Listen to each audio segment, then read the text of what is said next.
Socrates! This arrogant, swaggering, unwashed, ugly, irreverent corrupter of Athenian youth was arguably the founding father of critical thinking. And I believe he's worth studying today because understanding how modern scientific perspectives came about helps us to understand what modern scientific thought is.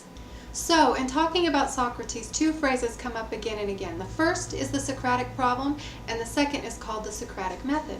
The Socratic Problem is the same problem we have with many important historical figures, especially people from antiquity. It's a problem we have with people from Jesus and Buddha to Shakespeare. We just don't know that much about them, and what we do know comes from people who may or may not have ulterior motives for coloring the story one way or another.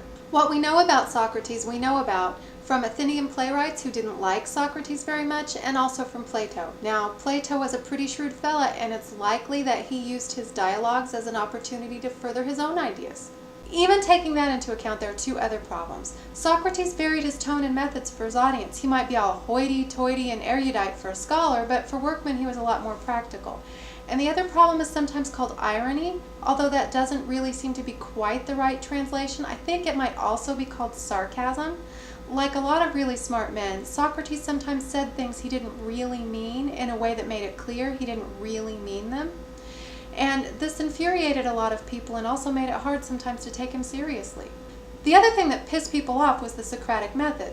The Socratic Method was one of the most enduring and useful things that Socrates left us, and from my perspective, the easiest way to describe it is to think of Columbo. You remember that old detective show?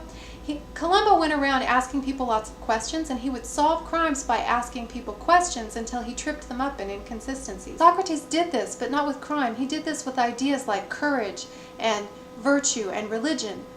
He'd say, probably a bit sarcastically, since everybody talked about how arrogant he was, "I'm ignorant, I'm just trying to learn from the wise," and then he'd ask a series of questions that would trip a person up in his own ideas.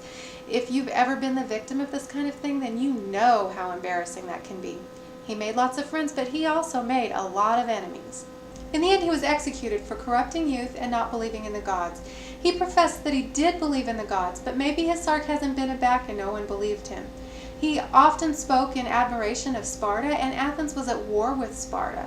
Also, he sometimes heard a voice in his head that told him what he should and shouldn't do. He believed that women were worthy of respect, and he led teenagers to do that awful question thing to their own parents. These things probably led the public to believe this guy was a nuisance and kind of crazy. He was tried, found guilty, and poisoned to death. Socrates gave us the beginnings of a rational way to view the world, a great way to confuse religious people who knock on your door on a Saturday morning, and some great quotes including, "The unexamined life is not worth living," and "I am wise because I know that I know nothing." See you next time.